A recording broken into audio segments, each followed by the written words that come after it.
I've been out of prison now for 4 or 5 months.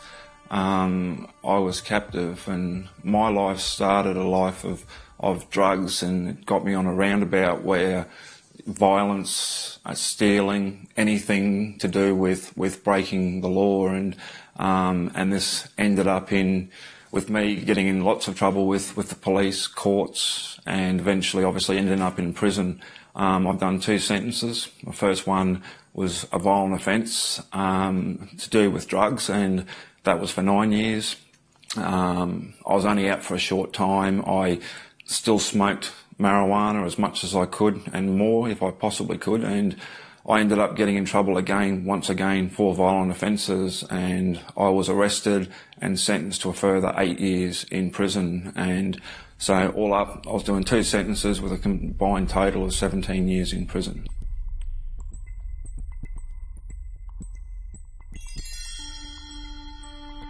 I was sitting in my prison cell one day looking up at the wall, and I put my life up on the wall, and there was something missing in my life. And I was talking to a prison chaplain, and he always said to me if I had any questions about Jesus that I could ask him, and I thought, Jesus, what's he going to help? Who's he going to help? You know, and my belief was virtually zero. And I thought, well, I wonder if Jesus can help me give up marijuana. And I sort of chuckled to myself, and I thought, impossible. No one could help me to do this. It was just something that was never going to happen in my life. I was going to smoke marijuana forever, and that's that. And I thought, no, I'll give this a go, and I'll give it a fair dinkum go, and which I did. And you know, said 13 years clean today, and it's because of Christ that I'm clean. Anybody who sees my life, I said, I wish I had I'd love to write a book about who I was, yeah.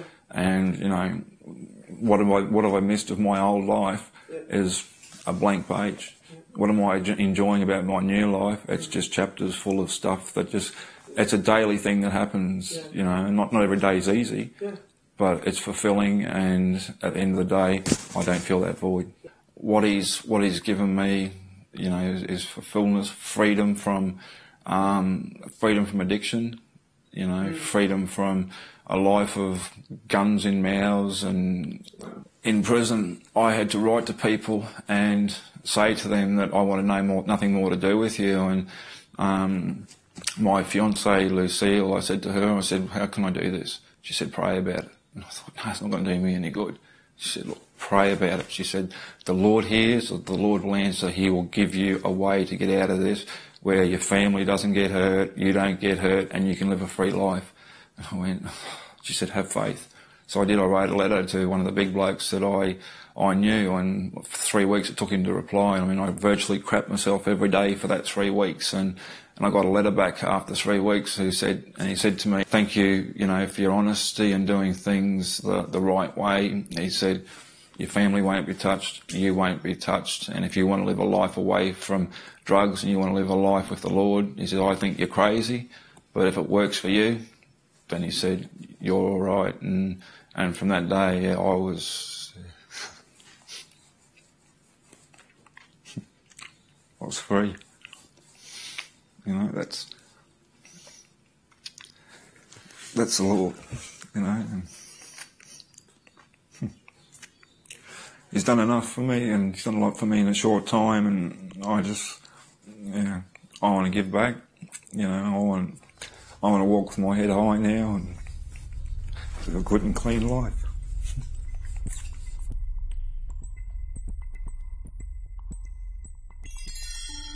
Said from where my life has been to where it is today, it wouldn't have been that way if it wasn't for Christ. And if people knew me and knew what I was about and knew who I am today, I'm telling you, these doors down here would be flooded with people wanting to get a part of what God has given me. He has given me a whole new start, and a start that I've dreamt about for a long, long time, and now bits and pieces, it's coming together.